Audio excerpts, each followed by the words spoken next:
particularly the G20 summit next week in London, and also how is President Obama's leadership likely to change the Middle East.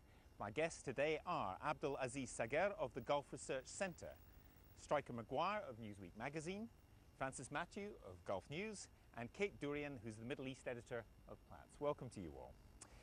Well, big summits, as we know, are sometimes very big disappointments, but the whole world wants the G20 summit in London next week to be a success. So what do we expect? What do we need? And how far have our serious economic difficulties from Detroit to here in Dubai to Delhi brought us all together? We're all in the same mess. Abdulaziz, first of all, set the scene for us. How good, how bad are the economies of the states around here?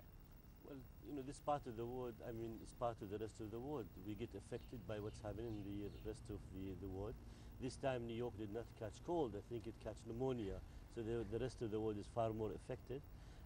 We are dollar based and we're back to the dollar, so whatever happened to the global currency does affect us here. But there are various effects from one country to another, depends on the situation.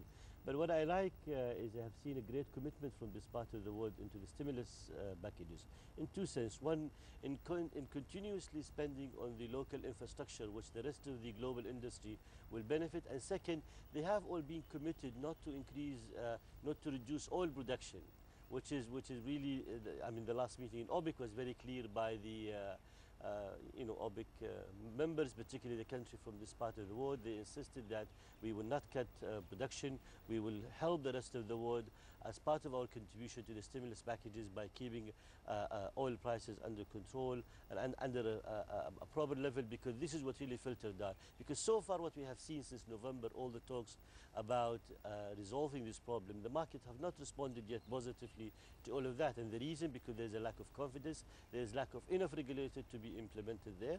There are countries from this part of the world, members of course in the G20, like Saudi Arabia, and Saudi Arabia have clearly stated their commitment in two issues. One, willingness to lend IMF, and second, is able, so they have the ability, they have the willingness to lend the IMF. What they need to have is a better condition for them, and the better condition can be discussed during the G20. Right. On the G20, I think a lot of people are hoping to see a very responsible answer by the leader of the G20 in dissolving such a problem, and not just benefiting one sector of the global economy. Stryker, I mean, obviously Obama's leadership and Gordon Brown's leadership, because he's chairing it, that will be open to question whether they can really get everybody to row the boat in the same direction. They can't, really. I mean, the problem is that everybody does expect a lot out of the G20 meeting, but wants something different. And so you have countries like the continental countries in Europe, which they've been saving money over the years. They don't have the same indebtedness problems that the United Kingdom and the United States have. So they want different things. Basically, there will be a communique, which is probably being written now.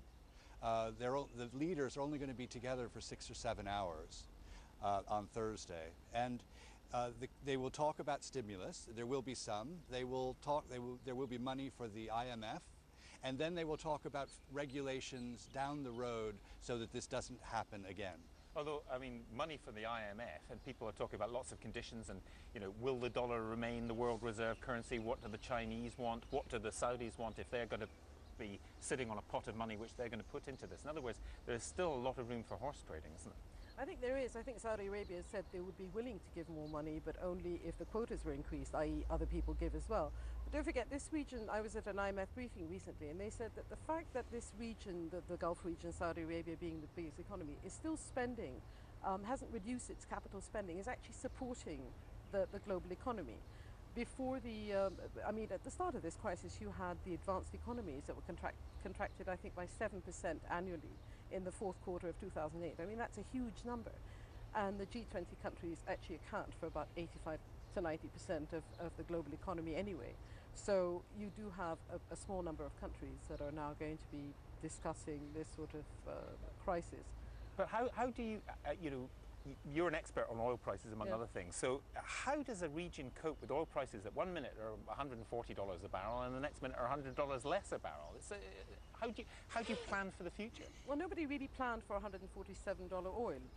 And I think what we're seeing now is a windfall from 2008 that we still do have a bit of cash, but you are going to see current account deficits. You know, that huge surplus that we saw in 2008 is going to become a huge deficit.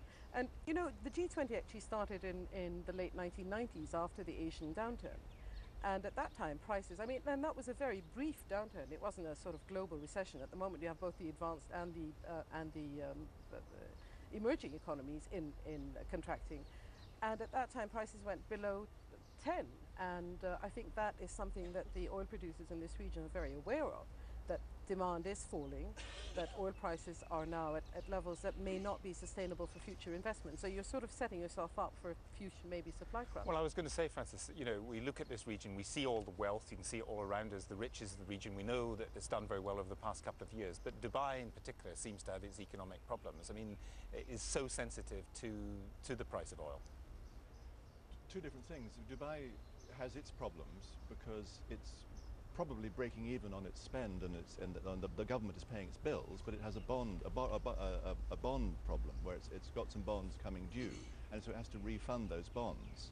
That's a matter of confidence, and it issued the 10 billion bond, which was taken by the government of Abu Dhabi. That mechanism was interesting for Dubai's confidence because it was a transparent mechanism. It meant that it wasn't some secret sheikh-to-sheikh deal. It was a public bond which was taken up by the central bank, which needs to report its own money to the IMF. And so in that way, Dubai made a step towards becoming a much more transparent operation. In that way, it'll find more international confidence because the fundamental business of Dubai makes sense. But that's the Dubai angle on this whole big issue. On the whole big issue, but returning to the big issue, I just wanted the few minutes we've got left on this. I'd like to put to you all a quote from the president of Brazil, Lula, who effectively said this crisis was made not in poor countries, it was made by, I think he said, white people with blue eyes. I mean, is there a sense that that is actually, it's an American, it's a British and a European crisis, or is it really, as I suggested at the start, we're all in this? We're all in it as a result of the problem, but we were not all in it to create the problem. And there's a big difference here. I think when the problem was created in the large financial institution when they went out of the border, as we call it, and they have introduced a lot of derivative and new products. They have introduced a lot of things which was, you know, we were victim, which nobody understood. Which nobody understood. We were victim of that one. This is why I will say today there's nobody innocent. Everybody is part of this problem. Government regulatory is part of this problem, and they're, you know, they need to be blamed. Business school, they're part of this problem. Auditing firm, rating agency, everybody is part of this. So they've all contributed to such a global problem. As far as we are concerned in this part of the world, we feel we are a victim of that one because this is the product that have been given to us. We were asked to invest and to help in certain financial institutions like Citi, Coop and other, and the region did participate and they did help to buy some of those stocks or to buy real estate or even to buy a large bond. They did, you know, but at the same time, we did not create the problem. See, I think that's very interesting because it goes to the heart of what you were saying about G20. You know, different people have got different attitudes, they come from different places, different abilities to solve it. And if you come to point fingers, it will tend to be pointed at New York, London and other places. Well, and the reason is exactly as we've just been saying, it's because if you say, where are all the banks? Where are the banks headquartered? New York and London.